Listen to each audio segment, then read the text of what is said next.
Life is not two-dimensional, nor is it backlit.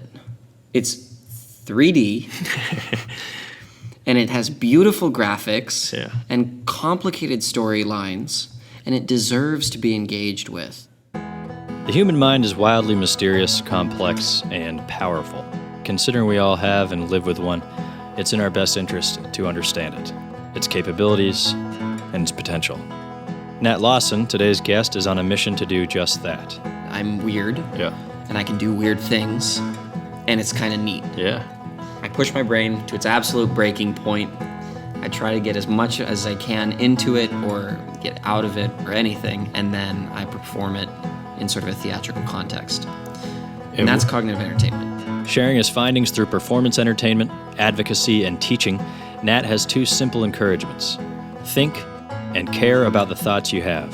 I'm interested in studying the mind because the mind encompasses everything that is our subjective reality.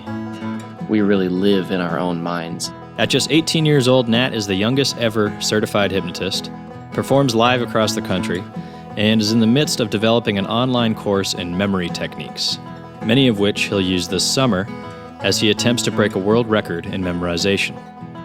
Nat pushes along, setting an inspiring example to stay curious and to continue learning through failure. It's important to push through failure because that's how you learn. I look at it this way. If I set out to do something and I do it, great. But if I set out to do something and I can't for whatever reason, the fact that I can't teaches me much more. So in a way, it's not only that I can recover from failures well, but it's that failures are better. Failures send me forward more than successes. At the University of Texas, Austin, Nat joined me in conversation, entertaining my ignorance and helping me, and hopefully you, better understand the importance of caring about our collective mind. Please enjoy my talk with the talented Nat Lawson. Nat, welcome to the show. It's been a long time coming. I'm glad we were able to make it happen. Yeah, great to be here. And here we are on the University of Texas campus. And you're a student here. Yep. And what are you studying? I'm a linguistics major, but I applied to be a double major in linguistics and psychology. Gotcha. But you also have some other interests and some other things going on aside from your academics. Of course. And what are you doing? Okay, so what I do, I call cognitive entertainment, but I think... I like the sound of it. Thank you. That was I performed for a long time, and I came up with this term cognitive entertainment to fully encompass what I felt I incorporated in my shows. And really what that is, it can break down into memory, hypnosis, and muscle reading. And what are your shows? I have now written, directed, produced, and starred in 2 one-man shows and performed them sort of all over Maine, New Hampshire, Massachusetts. In a live audience? Yes, live audience. Audiences between probably 50 and 250 people. Okay. So I just want to make sure the listeners are aware. You're an entertainer, a live entertainer. Yep. Cognitive entertainer. And tell us more about what that means. So cognitive entertainment is pretty much the process in which I study things that I find interesting and teach myself to do those things, and then sort of push the limits of my own brain and then present those performances or demonstrations in the most entertaining way possible. So I push my brain to its absolute breaking point. I try to get as much as I can into it or get out of it or anything, and then I perform it in sort of a theatrical context. And that's cognitive entertainment. Okay. And what does it mean that you're pushing your brain to the limit? What are you doing? So I'll try, in my show, I memorize an entire grocery receipt that has between 50 and 75 items on it. Okay. All of the prices as fast as someone can read them to me. So it's a memory, but I've seen you do more than just memory. Yes, so I do hypnosis, and I incorporate a lot of those principles and ideas into the show in more covert ways than, it's not overtly hypnosis, but I use a lot of what I've learned training in hypnosis in it. And then memory, which we can talk about in a second. Yeah. And muscle reading, which is a skill that I'm fascinated by. It was hugely popular in like the late 1800s, sort of the turn of the century, in vaudevillian performances. Sure. And it's the process in which somebody becomes aware of thoughts of a subject through physical contact with them. Okay. And essentially all that is you train your own body and your own hand to have enough sensitivity to be able to pick up on tiny, tiny changes in the way their hand is moving and the way the subject's hand is moving. And they're changes that the person is not even aware of. So they're so minuscule, so barely perceptible that the subject isn't actually aware of them, but you can be as the person reading. And what does it allow you to understand about the subject? So the classic presentation of muscle reading is finding a hidden object. You have the subject hide something, you leave the room, you come back, you grab their wrist, and you lead them straight to it. I have pushed the limit of that. I really, really got into muscle reading about 2 years ago after I graduated from high school. 3 days after I graduated from high school. So my graduation ceremony, 2 days of summer, and then Muscle reading time. and then muscle reading time. And in order to learn it, in order to learn to muscle read, I blindfolded myself for 9 days. Okay. Time out. How did you find muscle reading? How did you hear about it?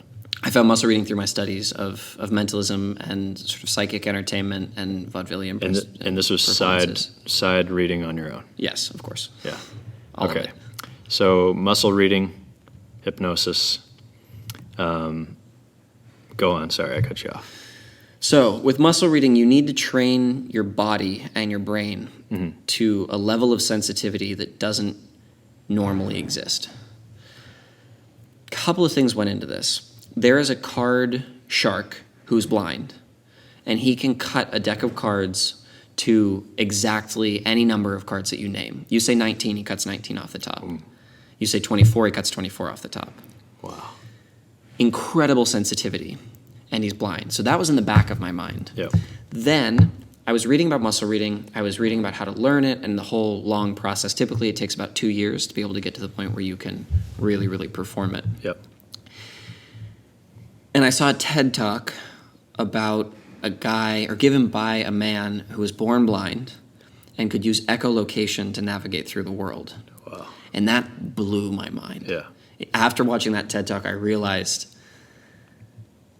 that we're capable of so much more, that humans are capable of so much more than we ever realized. Yes. And that's sort of become an underlying theme in everything that I do. But I realized that being blind helps with tactile sensitivity, and it just helps with all of your other senses. So I started looking into some studies in neuroscience, in neuroplasticity specifically. Yep. And because I was 16 years old at the time, my brain was very malleable. Yes. Even at 18 now, it's less malleable. Wow. So I had a very short window of opportunity, which was part of the reason why I did it 3 days after graduating from high school. Wow. Essentially, in my case, what it meant is by depriving my eyes of all input, my brain would decide that my eyes were no longer working and repurpose part of my visual cortex to process tactile input. Visual cortex is up front. I actually don't know where it is. It's what deals with your vision. Yeah, okay. I think it's Okay, so your brain it's pitch black, and so your brain thinks your eyes aren't working because it's not picking anything up. nothing up. And so it has to say, okay, to the other pathways need to come in and help out in a way that they weren't helping out before. Yes. And I spoke to a couple of neuroscientists. I went up and interviewed a guy in northern Maine. It was about a 3-hour drive.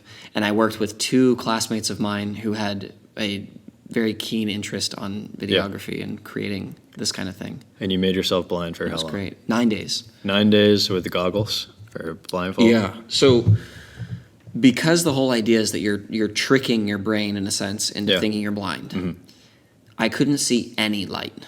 I mean, none. Yeah. I couldn't have 1 lumen of light coming under the crack in a door or under my blindfold or anything. Nothing.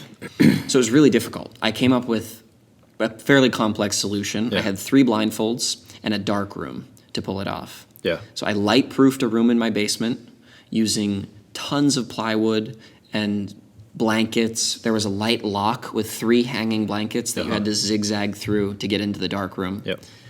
Gaff tape, all of it. It was a big project that I did with my dad. It was really fun.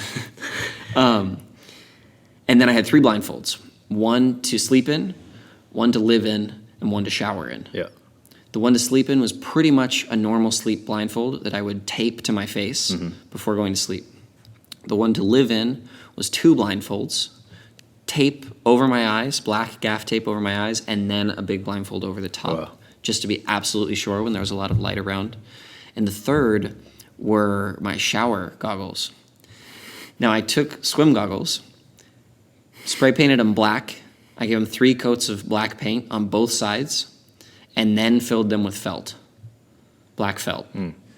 And those would sort of suction cup over my eyes, and it would really keep my eyes closed, but also it allowed me to shower. Yeah. You need to do that. Yeah, over 9 days. I'm not going to spend So 9 days what, without showering. when you're switching out, do you just have your eyes closed? Or was Well, the tape yes, always but over I your would eyes? also go into the dark room. Oh, yeah.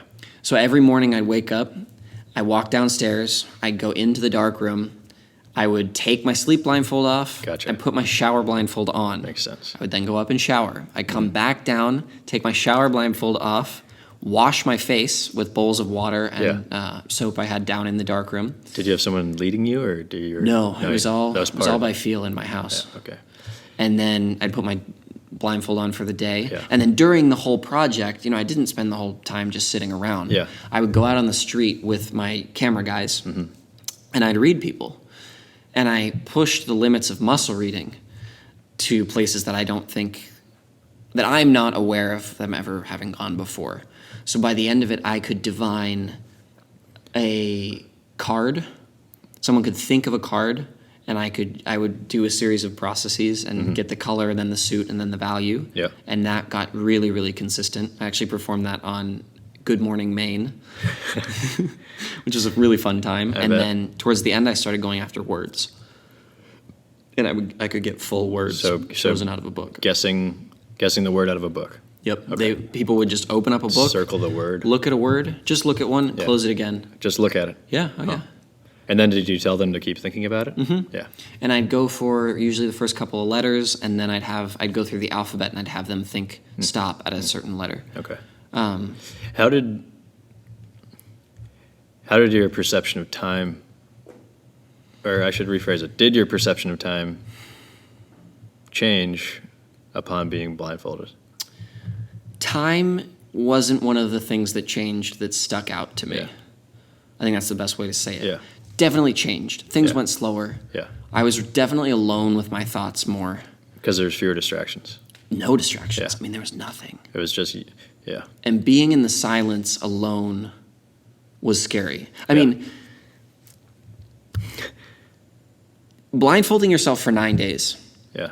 is not fun, I can't imagine it would be. and it's not easy. Right. And I can spiral down with my thoughts. They have just as much potential of sort of going off on these crazy tangents that are so fun and keep me alive Yeah. as they do going down Yeah. and just ruining me. So, alone in the silence in total darkness for hours and full nights and Yeah. all of that is crazy. It's weird.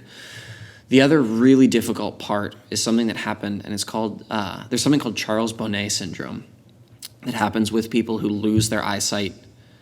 Not people who are born blind typically, but Yeah. people who lose their eyesight. Yeah. So whose brains essentially go through exactly what mine did. Yep. And you hallucinate is really what it is. Your brain, in having all of the visual input cut off, Yeah. just starts to twiddle its thumbs. And it starts to invent images and hallucinations and vivid Yeah. images and crazy stuff from probably deep in my subconscious. I waded through pink balloons, perfectly lit, bright, beautiful pink balloons endlessly for days. Wow. I think days 5 through 6, I was in pink balloons. Huh. And in the meantime, I was performing and trying to tune all of that out and focus on my other senses. I saw probably a 20-foot tall sponge Tyrannosaurus Rex, huge teddy bears, weird colors and lines dancing around, and then you look at them and they'd be gone. What was the explanation for that? What's going on internally? Do you know? Your brain is creating input because it's bored. It's bored. It's kind of a way of think it's like a self-preservation thing, that in the darkness, your brain it's resisting the neuroplasticity, it's resisting the reassignment Yep. by creating visual input and sort Yeah. of tricking itself into thinking that it's seeing. So what did you learn through all that?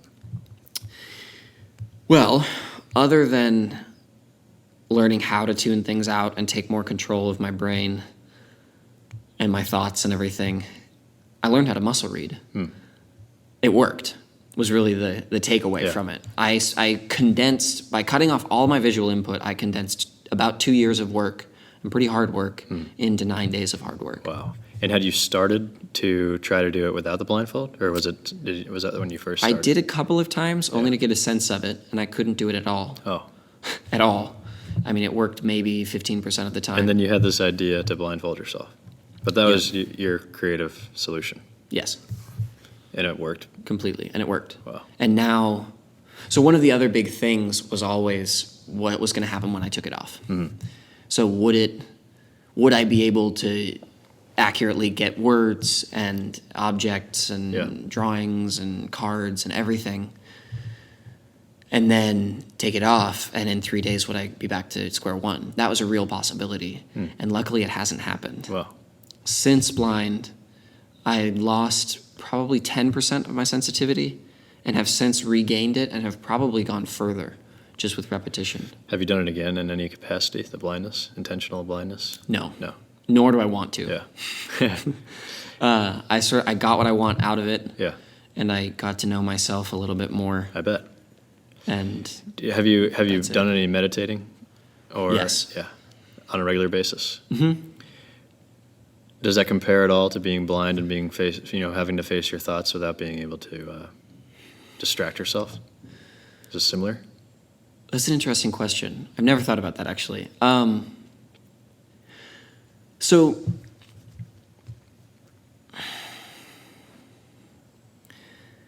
in everything that I do, I'm going to answer this in a totally roundabout way. In everything that I do, I try to have sort of a thesis to all of it. And it has since changed in the last 6 months. But from probably 15 years old, so my junior year of high school, through to 6 months ago, Yeah. which is, probably around November 2017. The thesis was that I wanted to do everything I possibly could to gain complete control of my own brain and complete awareness of everyone else's. Those were the two goals, sort of Ambitious. the huge, big picture, unachievable goals that Yeah. I was always shooting for. Yeah. It's now changed a little bit more into an advocacy thing. What does that mean? Well, now the thesis is sort of a call to action, and it's think and care about the thoughts you have. How about it? And everything that I do now, hopefully, is working towards spreading that exact message with the world. Think and care about the thoughts you have, because I think it needs to be said. And what does that mean, care about the thoughts you have? Take them seriously. Yeah. Don't just think, oh, I wonder what the meaning of life is. No, what's on TV? Or, now I'm going to go check my Twitter feed. Or, So it's kind of hang in the uncertainty, hang in the discomfort, ask more questions. care, Dig go in. after it. Think the wrong things. Right. Argue, lose arguments. Right. But invest in your own thoughts. Yeah. And in your own opinions. I think a lot of people, especially my age, don't have stock 18. or don't 18? yeah, college age students, sort of Generation Z and millennials, because we've grown up in a world where anything you say can be fact checked Yep. instantly, and oh no, that's wrong. People don't say much. There's so much potential for failure, but it's Yeah. really not that bad. But Right. it's scary that people don't say much and they don't stand by much. Right. And you rarely have to, regardless of your age today, you rarely have to if you don't want to. Right. I think you don't have to be alone with your thoughts ever. Ever. You can be distracted 24/7. Which is, it's called CPI. I think it's constant partial inattention or something like that. And it's terrible. Yeah. And the studies coming out about it are, they're showing huge negative impacts. I think, if we're going to go off on a big tangent Yeah. here, but I think smartphone use and constant screen-based media consumption will be looked back on in history as a mistake, as a similar phenomenon to cigarettes. Yeah. When cigarettes exploded, and I don't really know, I haven't looked that much into the history of cigarettes, and I will in the next couple of weeks, but when cigarettes exploded, they exploded. It was fast, everyone was addicted, everyone was doing it, it was cool, Right. it was accepted, it was healthy, it was great. And then the studies started coming out. And then the lawsuits started coming out, and then they started getting ground. Yeah. And now every single packet of cigarettes has a Surgeon General's warning on it Yeah. that cigarettes cause cancer. The parallel thing with that is right now I feel that we are right in the peak of screen-based media consumption, of social media, of constant inattention, partial inattention. And what should happen, the studies are coming out right now, but they have no traction. No one knows about them. What we need to do is really look at what this is doing to us. Yeah. Look at what it's doing to our society. And maybe in 20 years, maybe our children or grandchildren will download Twitter, and on Twitter or on Instagram or on Facebook or on YouTube or on any of these platforms, when they buy a smartphone, there might be a Surgeon General's warning that says constant consumption of screen-based media causes anxiety, depression, Incompetence. but anxiety and depression have been and loneliness. Yes. Those have all been proven. Right. Those are all quantifiable. Yeah. And the results coming out are ridiculous. 69% of members of Generation Z identify with 10 of the 11 feelings associated with loneliness. 69%. Yeah. Generation Z is the loneliest generation ever to be born in this country. That's a huge problem. And loneliness is the equivalent of smoking health-wise. It's about, I think it's a pack and a half of cigarettes a day.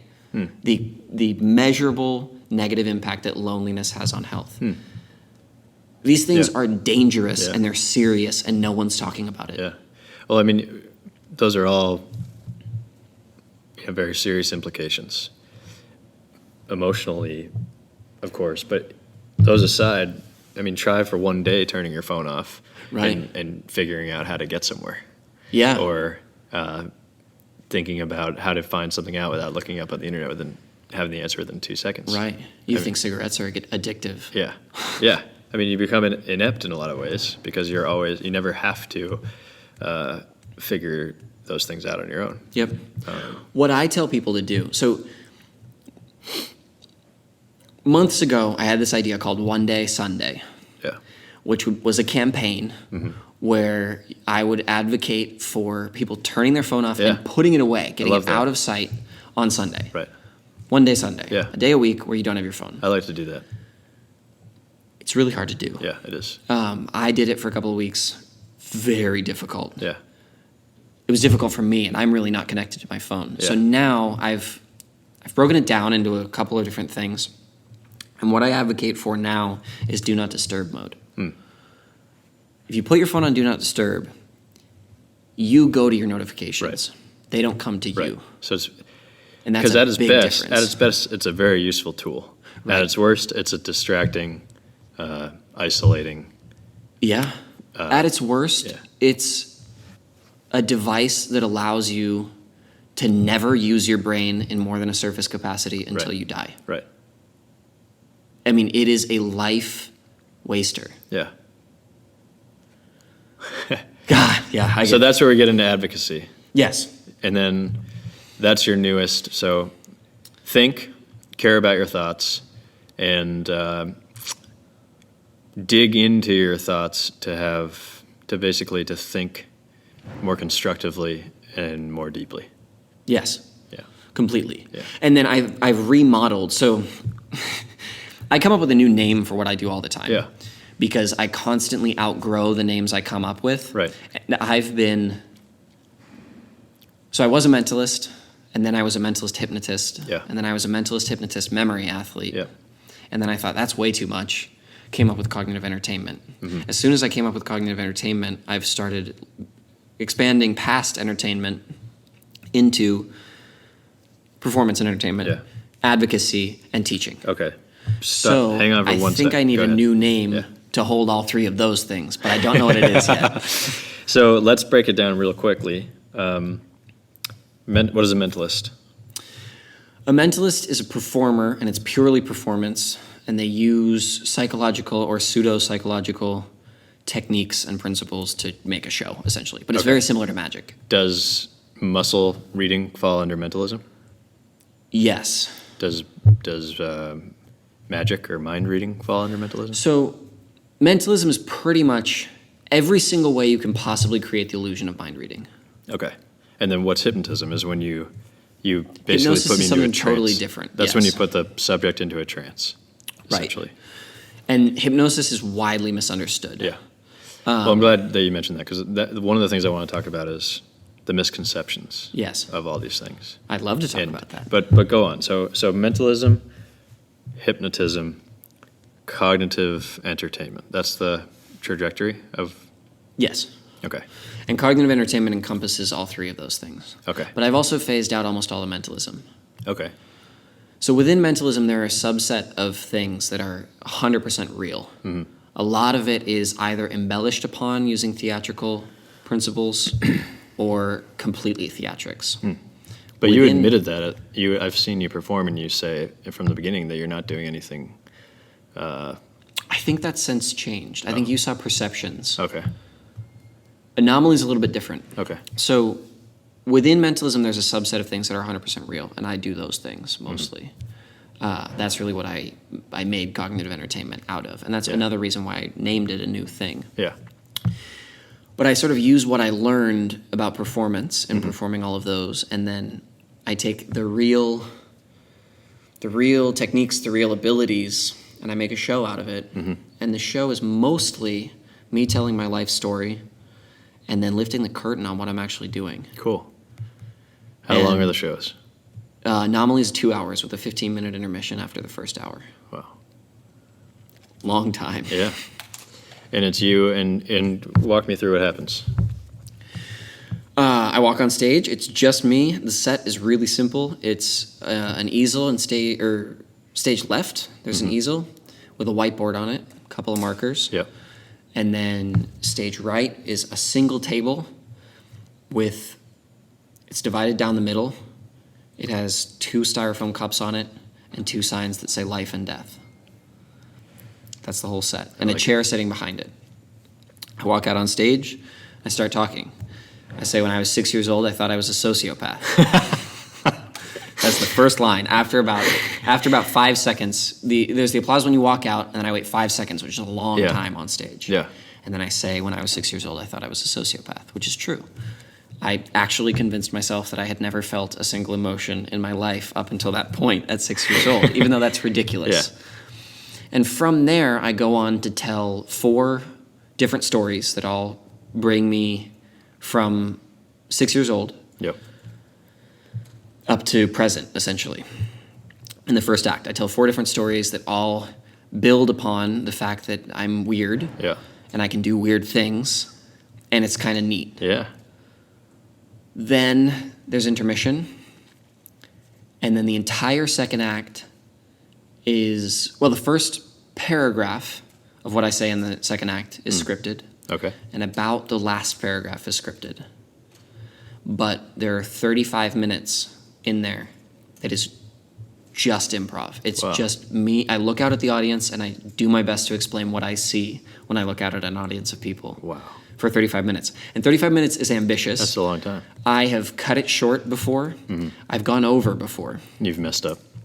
Oh, definitely. Yeah. There are mistakes in my show all the time. Yeah. Do people ask questions, or is it just it's your thing, like you're watching a play or something?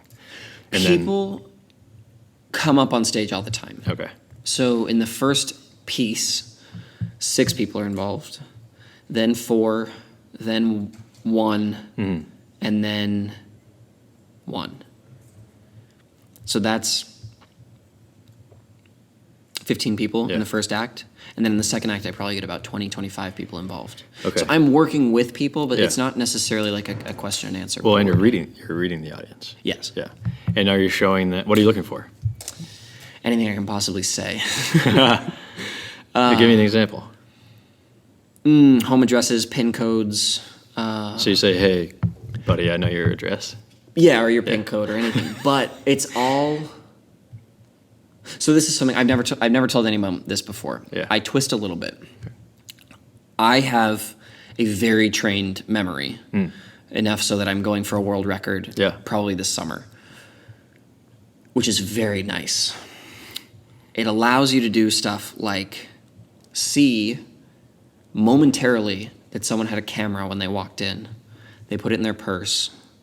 You link using mnemonics, which is a whole set of memory techniques. You link photography to that person's face, and you forget The it. concept of photography. A camera. Yeah, yeah. An image that represents photography to Okay. you, to that person's face, and you forget it. And you do that 50 times during the show.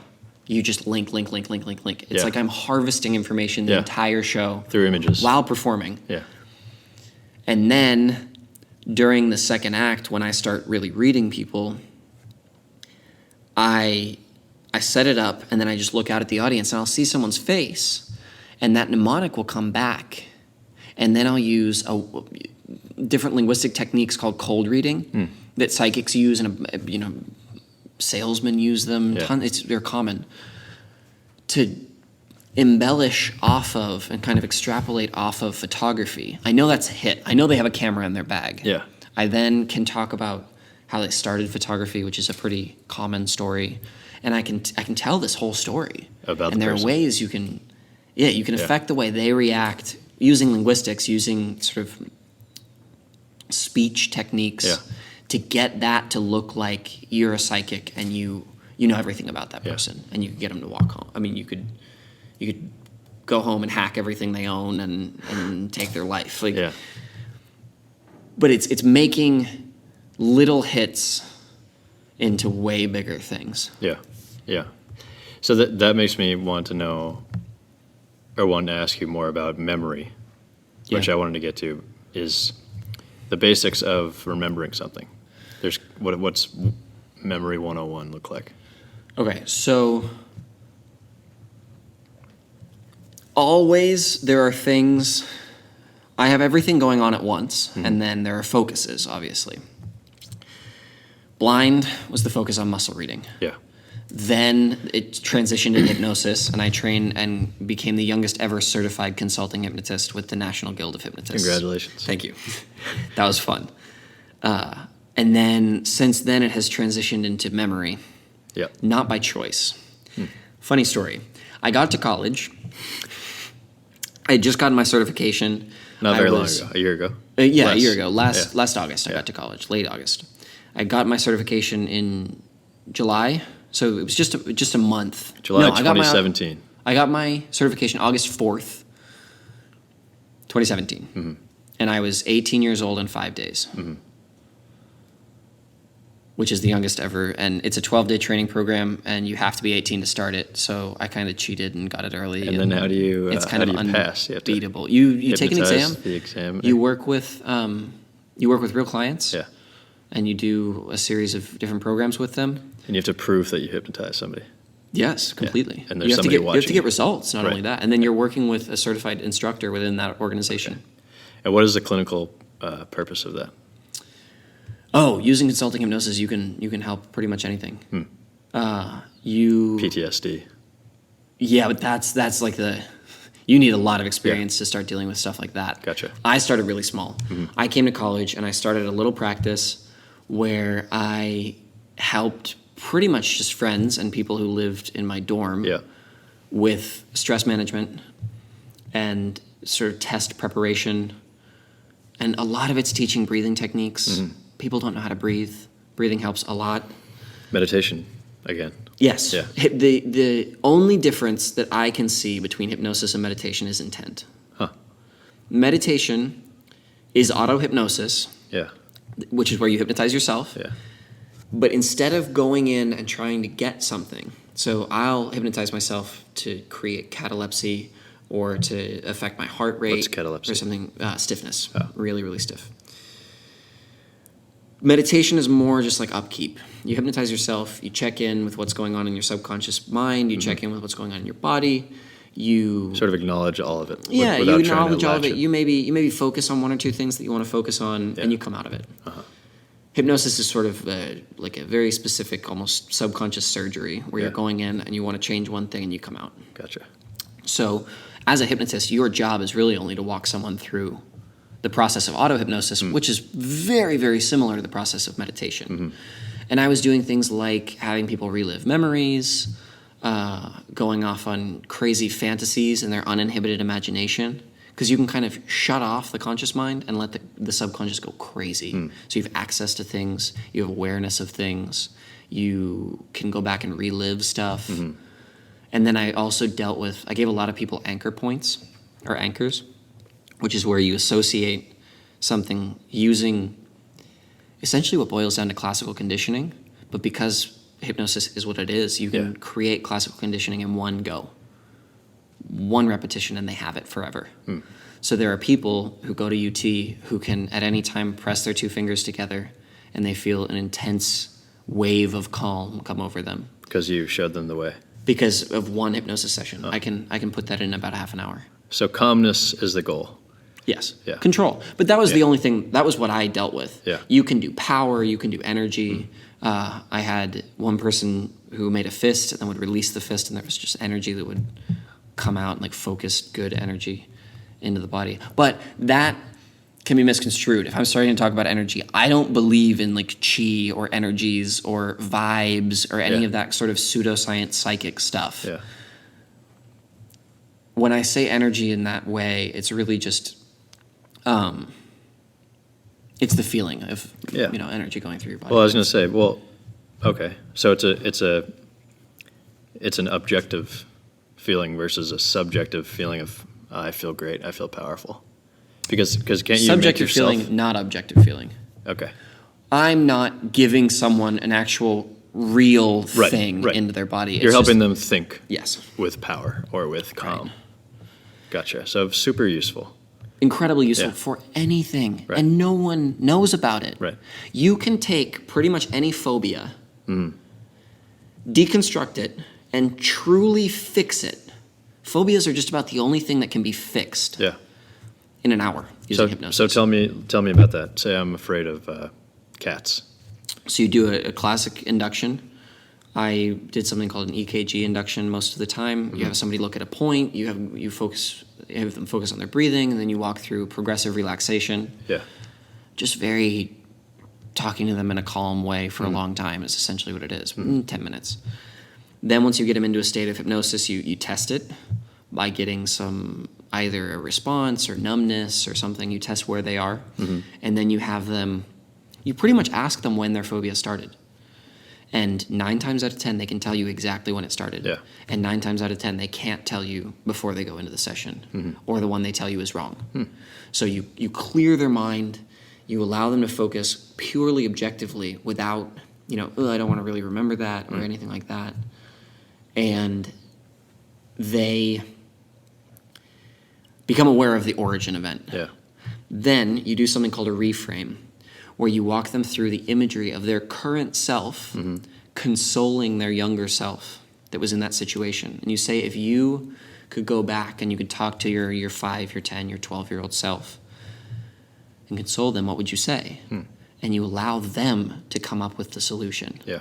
And you literally put them in a white space in their mind with that child, and they console the kid. Right. Once you have that happen, it's like tying off a leak. That consolation happens the whole time. Yeah. At the origin point in their memory. Yeah. And memories are totally malleable. I mean, memories are not an objective account of the past. Right. They're a tool for the future. Right.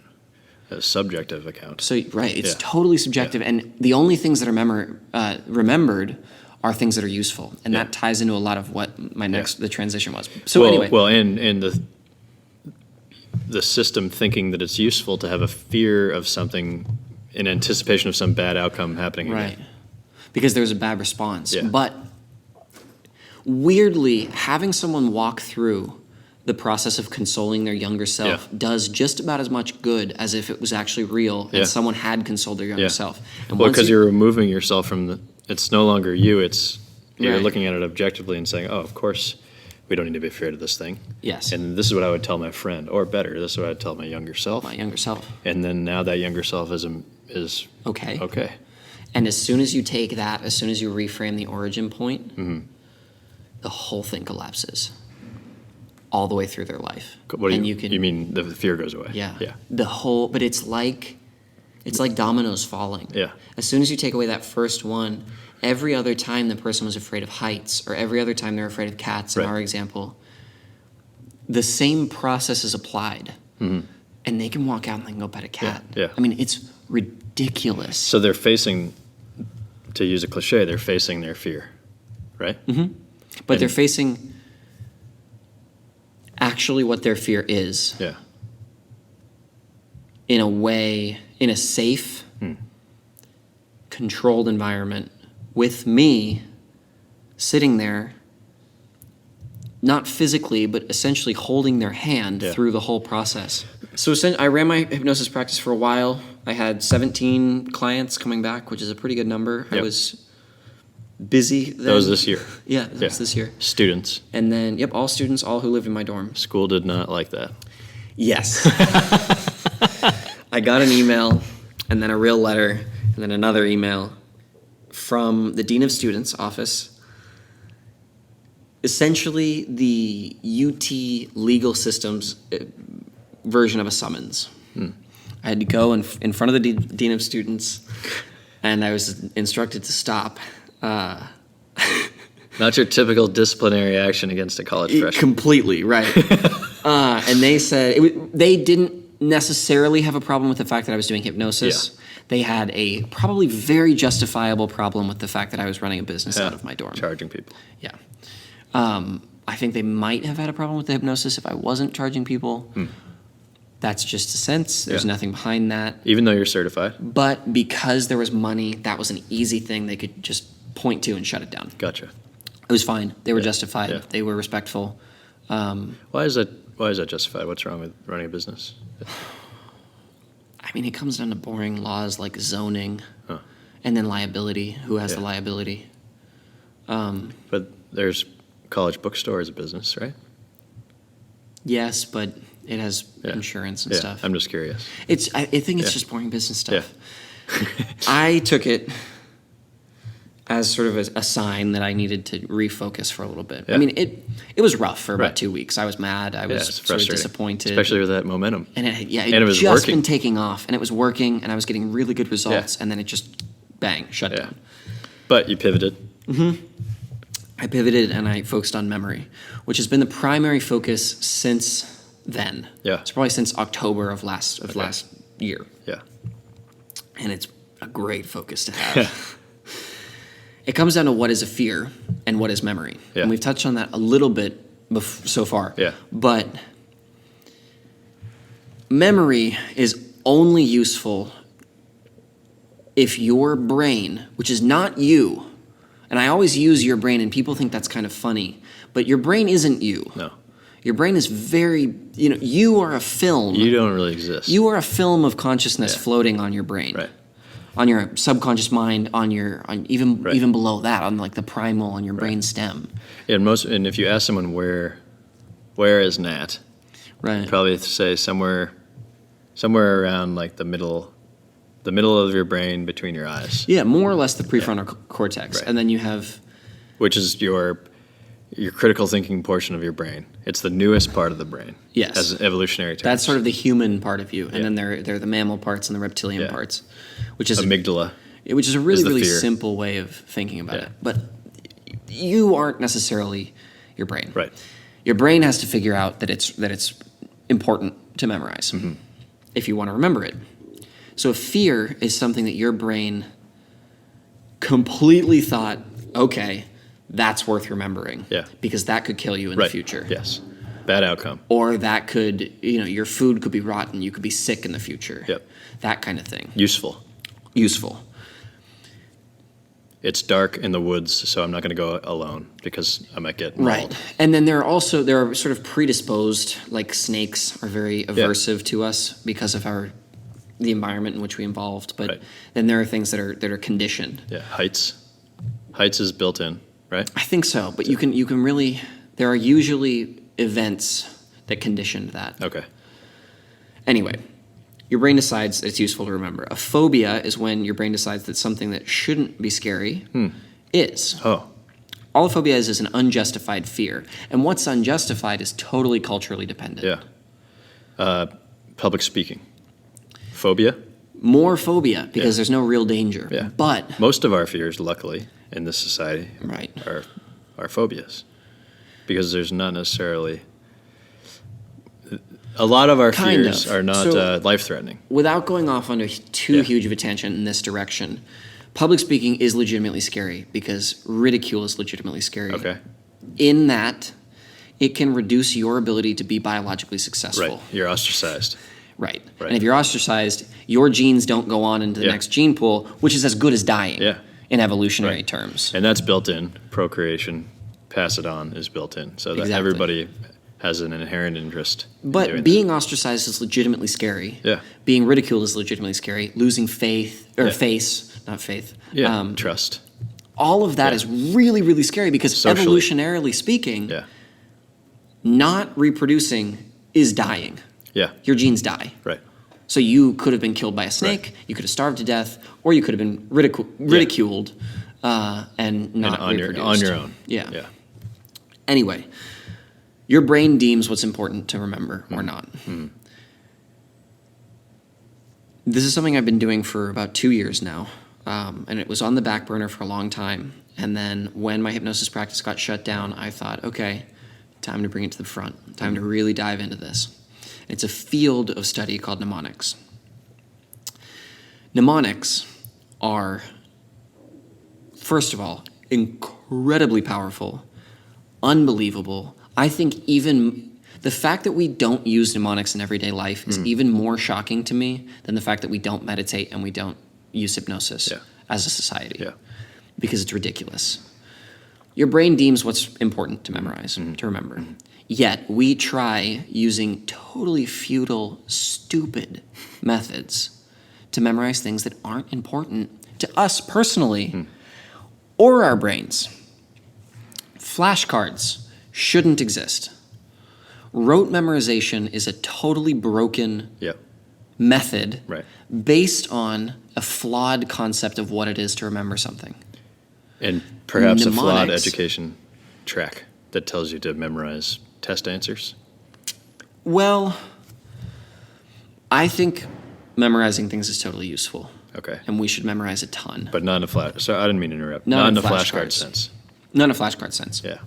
We should have access to as much information as possible while thinking, because it effectively increases your lexicon. Right. Memorizing poetry, memorizing quotes, memorizing all of those things is like having a library in your head. And the whole argument that you don't need to know anything because your phone knows it is dumb. Because if your phone knows it, you don't. Right. I wanted to loop back to that, but I'm glad you referenced it. So, because that gets brought up a lot. A lot. That's Why a are we big making argument. kids remember things? Because you can look it up. But that's dangerous. It's a big argument. It's lazy. Yeah. Learn something. Yeah. Think. And care about the thoughts you have. Yeah. So to learn something, so then we're talking about memorizing equals knowing? Because can't you memorize something without knowing it? Kind of. I could reiterate something that I don't understand. Yes, but the ability to reiterate it is a step in the right direction. Okay. Far beyond the ability to Google it. Fair. And if you're sitting in a coffee line, now we feel that we don't have alternatives to going on our phone in a coffee line. Yeah. An alternative would be, here's a thing I memorized. Here's a poem I love. Here's a quote that I don't understand. Let me call this up perfectly from memory, which is easy and possible. And think about it. So mnemonics takes the problem of, I want to learn something. I want to be able to recall information accurately, dependably, and easily. and it goes about it in the best possible way, Yeah. using what our brain uses, not what we want to use or how we think our brain works. And it's ancient. The first pieces written on mnemonics are from ancient Greece. Wow. Socrates used this, Aristotle used this. All the great ancient Greek orators developed massive memory palaces and memory systems, which are they all fall within mnemonics, in order to give speeches, because they wouldn't read speeches. Is that when you put something in the rooms of a palace? Yes, okay. exactly. Yes. I want to know. And much more. Yeah. So, what it does is it takes things that are important, Yeah. that your brain is going to remember. Yeah. Things that were important before society, before math, before anything. And you translate concepts or words, or any concept can be translated into an image using a series of systems called conversion systems. So say you take a number, 52, say, and that translates into lion because of a system that you just memorize. Then 52, if you want to remember an address or something, and it's 5213, that's lion tub. You imagine a lion in a bathtub, and you connect it using linking, which is a technique, to somebody's face if they're 5213, and then you probably just know their street address. Yeah. It's the numbers that are hard, and it's just supplemental. Also, once you have 5213, you can use your real memory to get forward on that, to get the rest of it. Yeah. Does that make sense? You lost me a little bit with the 5213. How does that relate to a lion in a tub? Totally arbitrary. Yeah. Essentially what you do, there are two kinds of systems, memory systems. Yeah. Conversion systems and organizational systems. Conversion systems convert difficult information into information that's easy to memorize. Yeah. Randomly. Chunking? No. No. It's a step in the right direction, but it's about a 1-inch step when you can run a mile in that direction. Okay, go on. So, what you do is you take every single letter, or you take every single number and you associate it to a sound. So 1 is ta-da, 2 is N, 3 is M, 4 is R, 5 is L, and so on. Then you take every single 2-digit number and you make a word out of it. Then you memorize that whole thing, and it's easy. That takes you just legitimately memorize it. But because all you have to do, so I think lion, and I know 5-2, so I know LN, and then I know the image is lion because it just comes. So that you sort of step towards the information you want, and that's really common. Then, once you have the conversion system, you have a linkable image at the end. So you take an element, which is the number, you convert it into a linkable image, which is the lion, and then you link that lion to whatever you want. And if you want to remember it, you just work backwards. Okay. Now that sounds really complicated. Yeah. It sounds like, why overcomplicate this? The answer is because I'm going to, this summer, memorize 501 random objects from a list I've never heard before while blindfolded at a rate of 1 every 5 seconds. So, a panel of judges will read me a list of objects that they came up with that's 501 objects long at 1 every 5 seconds for 41 minutes and 35 seconds, I think. And you have to spit Then back. I'll have 30 seconds to recall the information, and I'll say it back to them. Get out of here. That's possible. That's possible after a year and a half of decently rigorous training.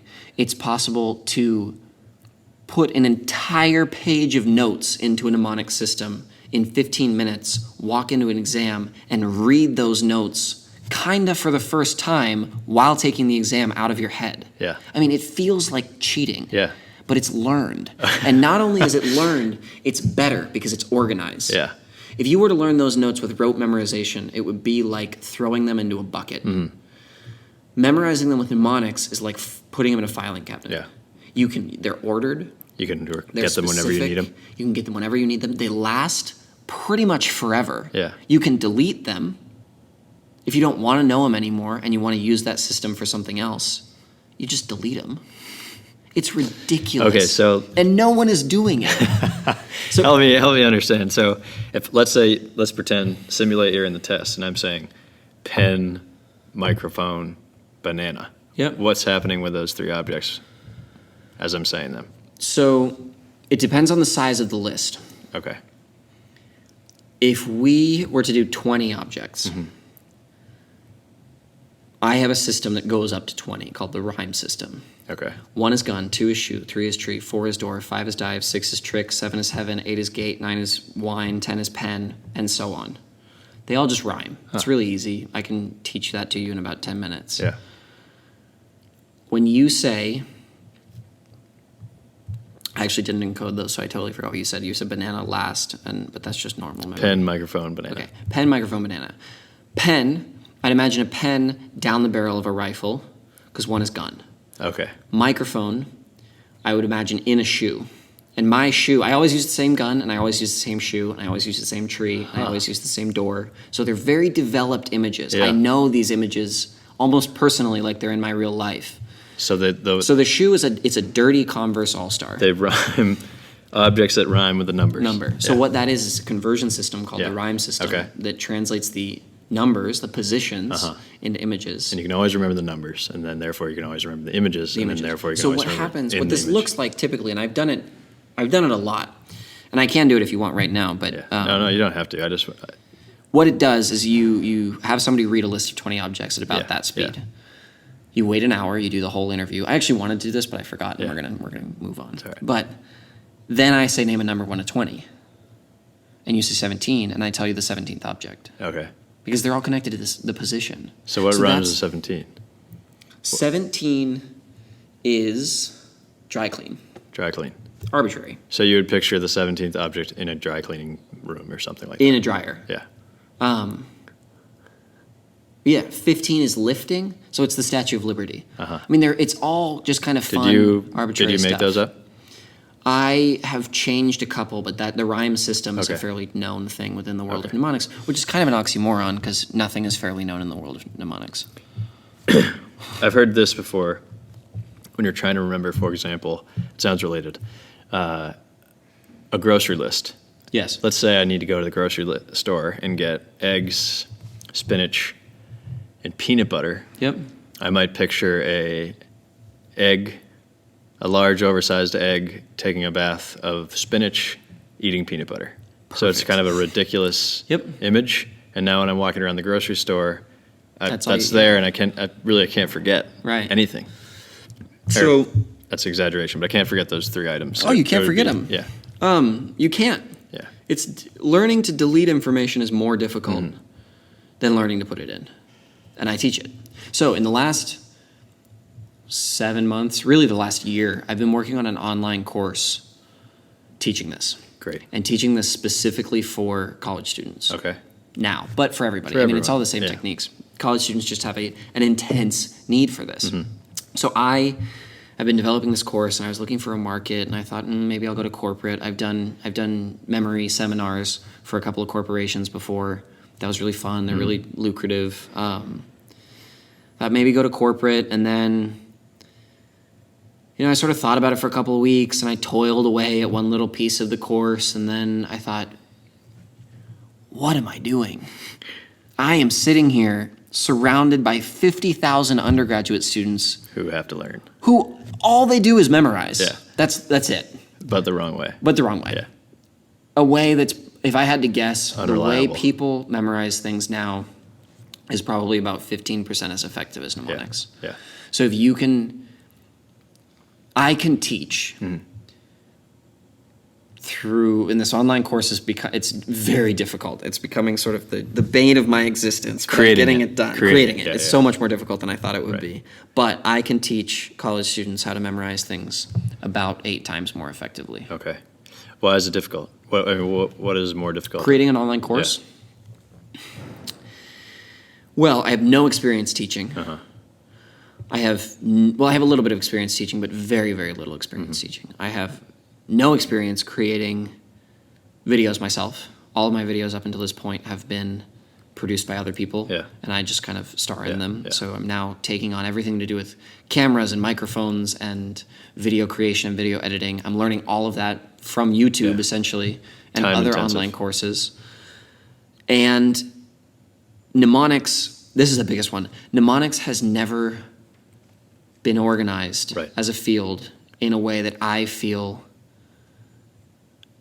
is satisfactory. How do we overlook it? I shouldn't even say we, but this. We- How has it not been The big we. talked about? I don't know. It blows my mind. Well, It thankfully, you're on the scene. It now. had a little rise in the 70s. Yeah. A guy named Harry Lorraine published a book called How to Have a Superpower Memory. And it did, And it is a superpower. it did decently well. Yeah. It is a superpower. Yeah. The best way I can describe it is that, yes, I have a superpower. I have given myself many superpowers. Yeah. But I'm not exceptional in any way. Right. Everyone has a superpower. Everyone has a brain. And you have a superpower that can be unlocked in like 2 hours. Yeah. Yeah. So My you might consider putting this into a book form. Yes, I mean, I'm considering Yeah. everything all the time. But what happens is, okay, so the course was 18 units long, What does that mean, units? sort of chapters within it. Yeah, each unit has 2 or 3 videos that are 5 to 10 minutes each. Is it a video of you? Right now it's slides and a voiceover. You do the voiceover. Yes, I'm sort of teaching with slides. Yeah. And I think I'm planning on creating another course that I'm not going to talk about yet, and then going back and redoing the mnemonics course with a higher production level. But right now it's slides and it's a voiceover, and it's totally fine now. So it was 18 units long. I have toiled away at it, Yeah. and it's now 6 units long. So I've cut it down by 2/3. To make it more accessible? Yes. Yeah. And to make it more shorter. Yeah. Just people don't want to spend too much time doing this. Right. So really cutting down what is needed, and a big part of cutting down those 18 units is redefining the entire vocabulary, and the entire grammar, and the entire sort of taxonomic organization of information within mnemonics from scratch. I mean, I sort of blew the whole field up Yeah. and looked at it for what it was, Yeah. not how it was organized, Right. and reorganized it in my own way. Yeah. And I think I'm 18 years old. I have no authority in the world of mnemonics yet. And it probably comes across as something very pretentious and entitled to do to reorganize it. But I honestly believe that what I have come up with is worlds better than anything I've seen Yeah. before. Well, good for you, and it helps you understand it. If you're trying to organize Definitely. something or reiterate something, you have to understand it. It's the only way to Yeah. teach it. Yeah. I mean, the fact that, and this is wishful thinking, because I haven't really, I've taught in person, but I haven't tested the online course on actual students. I haven't sort of beta tested it yet. But I've taught in person, and I've got these results, and I've gone through the whole course in person. What used to be taught in a 270 to 350 page book, I have gotten down to what is looking like it will be 6 units, each taking 15 to 20 minutes. Wow. So it's 2 hours. huge distillation. Yeah. It's 2 hours of content. Yeah. It's probably about a week of course. Okay. With homework, with Yeah. PDF. Practices. Practices, Yeah. exactly, with sort of applications, Yeah. with assignments. It's a full course. Yeah. It's the full thing. I'm going as hard as I possibly can with this. And what makes it different for a student versus someone like me who has a job that I could use a better memory at? I understand the needs of a student, Okay. is the only difference. Well, because I ask because the applications of this are profound. Unlimited. And especially today. Yeah. In a knowledge economy where those of us who will excel and continue to adapt and expand professionally, also personally, but especially professionally, will be the ones who can learn Yeah. quickly because things are changing so rapidly. But sounds like Yeah. memorizing equals learning in mnemonic terms equals the ability to adapt quickly. Yes. Memorizing. Well, no. Memorizing is not learning. What we think of as learning most of the time is memorizing. Yeah. I have thought about releasing, and this is a huge market here, in sororities and fraternities. They can no longer haze pledges. So what they do is they have them memorize massive amounts of information. History of the Yeah, fraternity or right. something. And that's part of the indoctrination Yeah. into the fraternity and everything. But it's also kind of replaced hazing. It's sort of this bad thing that everyone has to do. Well, I was going out with a girl this semester who was pledging a sorority, or a fraternity, a co-ed fraternity, and she had to memorize a lot. And over a lunch, I taught her how to do the whole thing in about 45 minutes. No, I didn't teach her how to create the mnemonics. I didn't teach her how to create the images. I did it, and I walked her through it. But in 45 minutes, while eating lunch and talking about other things, kind of, she got through the entirety of the hazing, of the learning. And the thing is, the end result that she got is better than the kids that spent 8 hours just grueling over it. So much more efficient. Because much more she has effective. them in order. Yeah. She has them with confidence. You never have, I don't really know what that is. I found that with names, I apply mnemonics to everything in my life. That was what I was going to ask you next. Everything. Yeah. School, social life, people, everything. So things like this will happen. I will see someone, like a girl, and I see her face, and I think, oh, wow, I imagined leaves in her hair for some reason. And then I think, oh, they're orange leaves. Her name's Autumn. And with 100% certainty, I know her name is Autumn. But I don't know where I met her because I never remembered it. But I know her name is Autumn because I know her face. I mean, think about the last time, so the application in social life. Think about the last time you thought, oh, I know your name, but what was your face again? Right. We know faces. We remember faces. Right. Those are necessary. Right. Your brain deems those necessary to remember. Names are totally arbitrary. Yeah. So you create a link, and I walk through one of the units as names.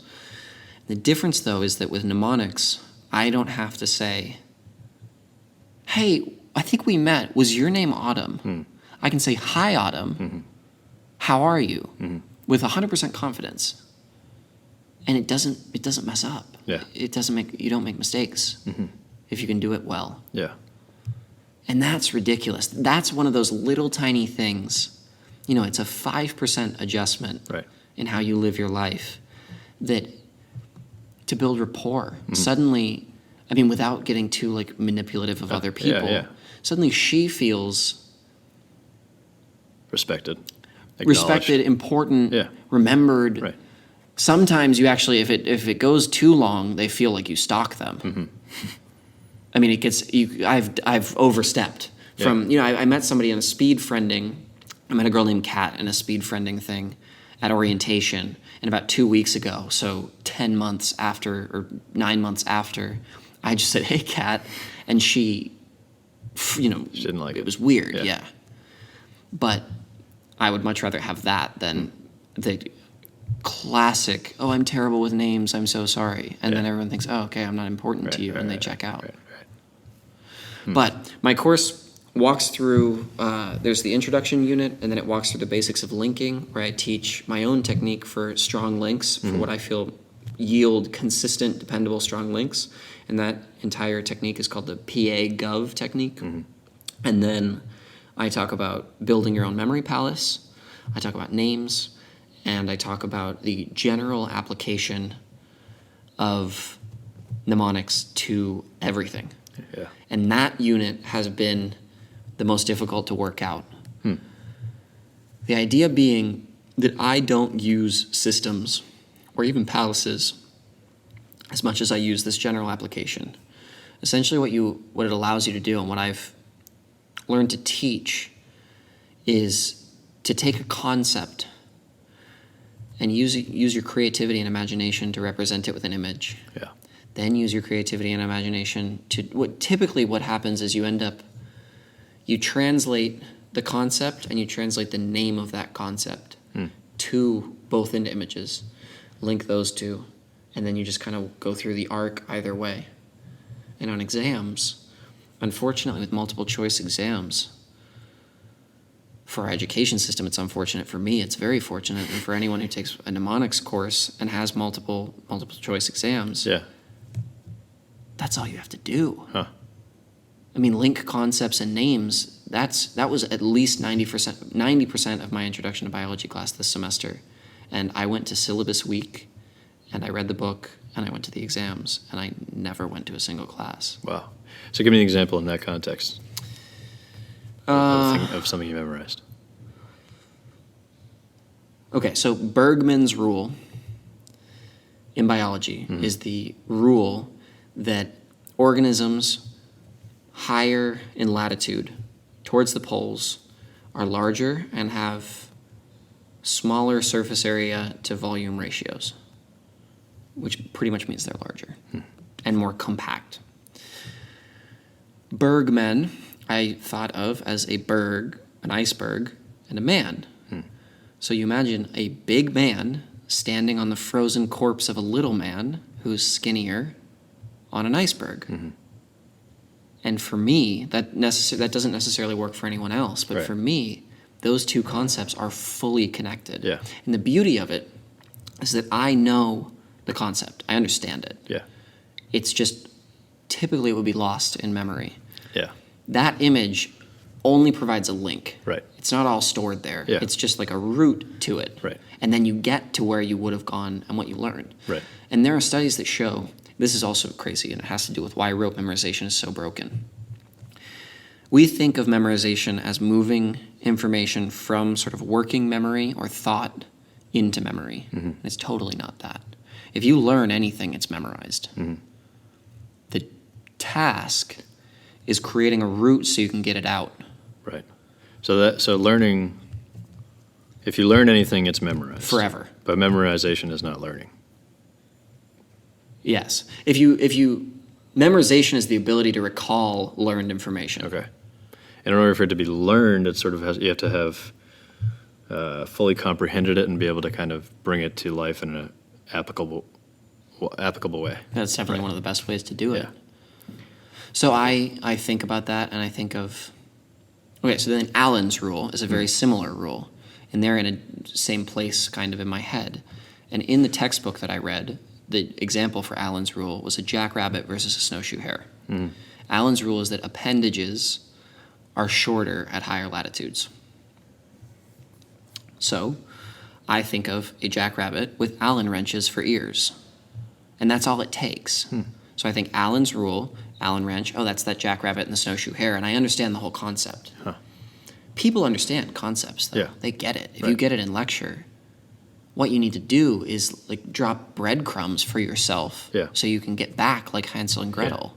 Have you dealt with music at all? No. Because music, you can recall lyrics really easily, or you can recall songs forever. And that has to do with the fact that the tune and the beat and the memories associated to it and the consistency of the repetitions, The melody. provide that roadmap back. And so mnemonics, there are sort of soft mnemonics and hard mnemonics. Soft mnemonics are really the common ones. Like the ABCs is a mnemonic. Mnemonic is really just intentional memory. That's a music mnemonic. Roy G. Biv, to remember the colors of the rainbow, Oh, yeah. is a mnemonic. It's What an about acronym. PEMDAS? Same thing. Yeah. That's a mnemonic. Those are all kind of soft mnemonics, and they're hugely helpful. Yeah. I mean, without Roy G. Biv or PEMDAS, we probably wouldn't remember the colors in the rainbow in the right order. It would be way more difficult. Right. And we wouldn't remember the order of operations. But Please excuse my dear Aunt Sally. yeah. Never eat soggy waffles. Right. I mean, they're all, because that's easier. Like, soggy waffles are funny. They're cool to remember. That is very soft, though, and they're specific. Those can really only, someone has to think a lot to figure that out. Hard mnemonics, universally applicable mnemonics, are what I call image-based mnemonics. And that's this whole system that I'm teaching. And the applications are truly unfathomable. Yeah. So when you're going up to 500, do you have an image for each number up to 500 that you know? No. When I'm going up to 500, I build 4 memory palaces. Okay. Different ones. Yeah. That have, and this is kind of all technical terms, but they each have, so they have a total of 251 loci, and then I connect each element. I pair the elements and connect them to loci in order. The elements are the things that the testers are Yeah, the listing. objects listed off. Loci is a room in the palace. Loci is an object. Okay. It's a fixed thing within the palace that represents Okay. that position. Okay. And do you ever use a place you're actually familiar with? Always. Yeah. Oh yeah, the idea So of your home, your yeah, childhood like, home. A memory palace is never actually a palace Yeah. unless you're the Queen of England. Okay. Maybe. So it might be your childhood home or your dorm. Yeah. So or I some- have one. One is my childhood home downstairs. Another is upstairs. Okay. Each of those have 100 loci in them, but some of them are kind of stretched, so Yeah. I'm not going to use them because they have to be 100% consistent. Loci that are actually there. Yes, Like real things. The bunk bed in your room. Mm-hmm. Yeah. And then I also use a technique to organize them. So every single room has a point on it where you stand, your point of view stands, and then you move around the room in order. So 1, 2, 3, 4, 5, 6, 7, back wall, ceiling, floor. And there's a locus on each one of those. Every corner, every wall has a locus. Then the other ones are the 2 houses of the host families I lived with in Argentina, houses that I know very well. The house I lived in when I lived in Austin when I was 14. I tried to make one out of my dorm, but this building, it's so uniform, it's almost impossible. Yeah. Now you can make a memory palace out of your bathroom. Right. You can make, to those of you listening and to you right now, just close your eyes, pick any room in your house. Yeah. And actually do this. Close your eyes. Pick any room in your house. Have yourself stand somewhere and just bring in the detail. You can see pretty much every object. You can go on, maybe to your desk, and you could not only see what normally is on your desk, but maybe what's on your desk right now. The amount of information that can be stored visually and three-dimensionally in your brain is ridiculous. And not only this, you can turn around, you can walk out, you can go into another room, you can see that room, you can see the next room, you can see the next room, you can walk out your front door, you can go down the street, you can go to your favorite convenience store and you know where all the products are. If you look at that amount of information as sort of computer size information, that's like terabytes. Right. Whereas a flash card is maybe a couple megabytes. Right. And you can outsource the weaker parts of your memory to the stronger ones. And with this perspective, the corollary is that, or the result rather, I would imagine, is that you're becoming more and more observant in your regular life. Yes. You're taking more in now that you're thinking about remembering it in this way, associating things with other things. So I imagine there's a lot of intuitive insight that you're gaining in your waking life when you're not necessarily trying to remember everything or study for a test. And also insight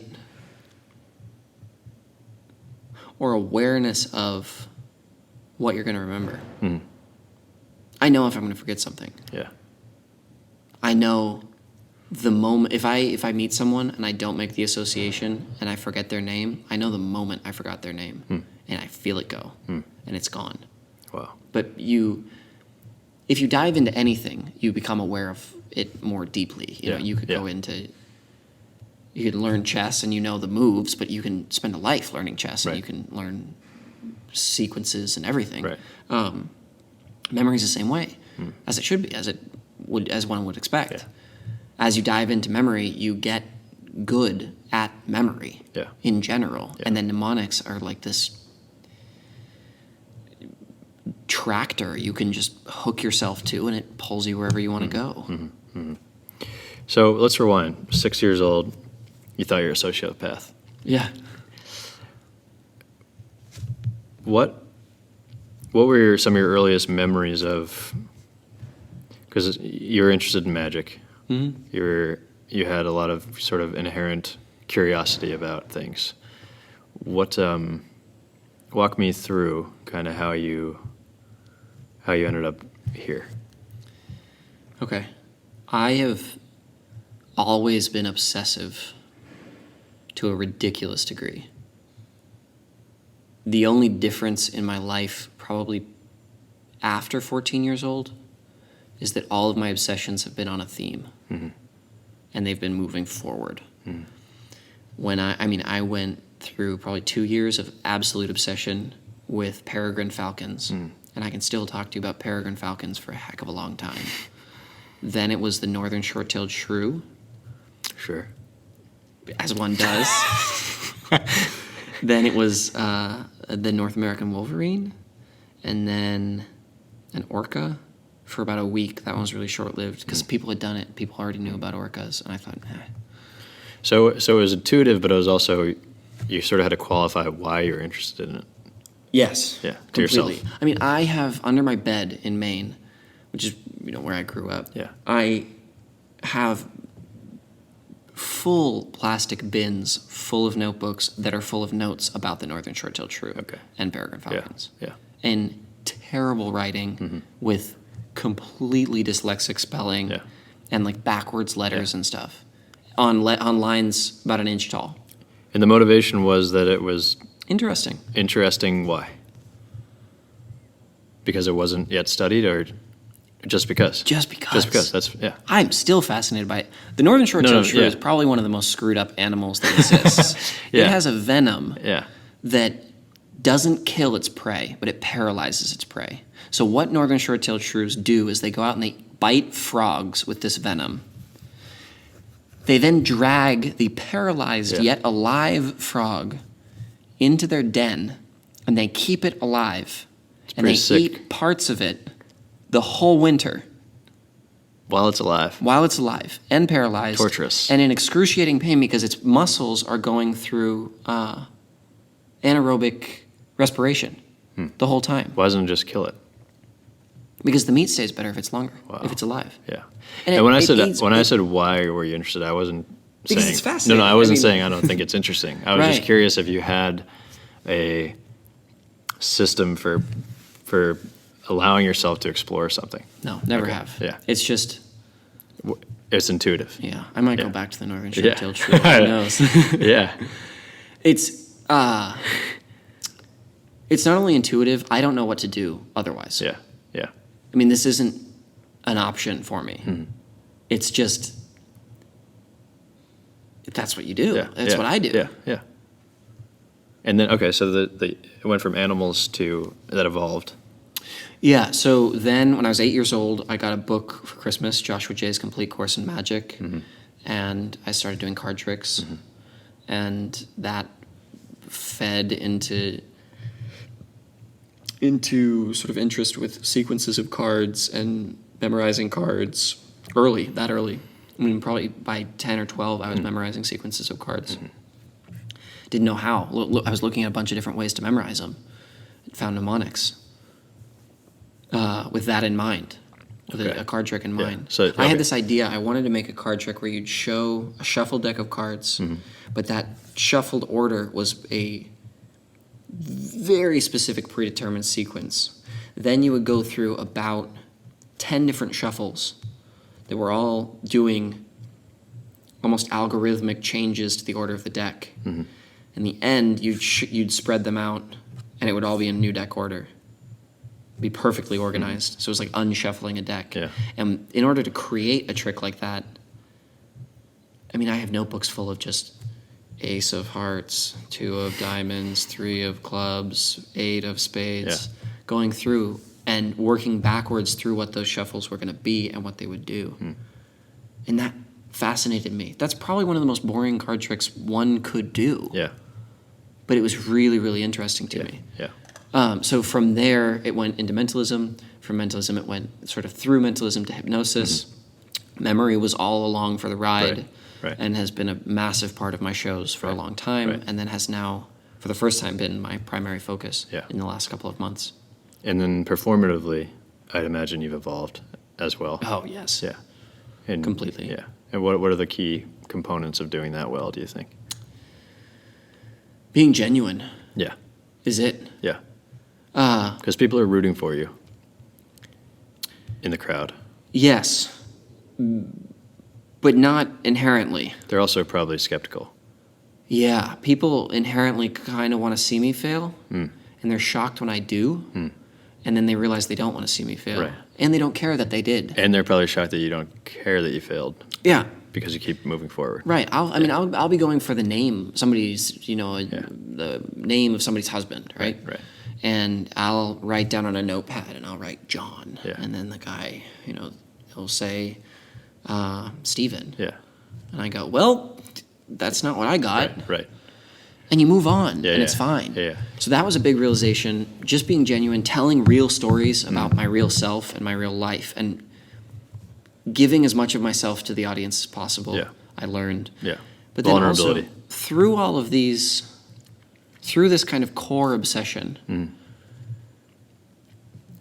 I learned so much. I mean, I learned how to code in HTML and CSS to create my website, and I now have a website. Yeah.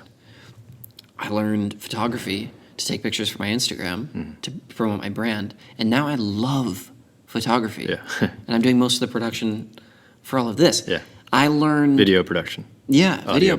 production. Now I'm going into videos. audio editing, video editing, All of it. And running a it's business. How to teach, Yeah. how to make an online course. I'm learning all of these skills Right. as I go. Right.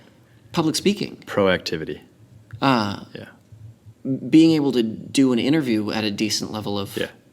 fluidity and Right. being articulate and everything. So I've learned, even if I stop... Transcendent skills. Right. Yeah. Even if I stopped everything right now, if I said, I'm no longer interested with the mind, I don't want to do anything on this path, Yeah. and I just dropped it, it still would have been the best thing that's ever happened to me. Yeah.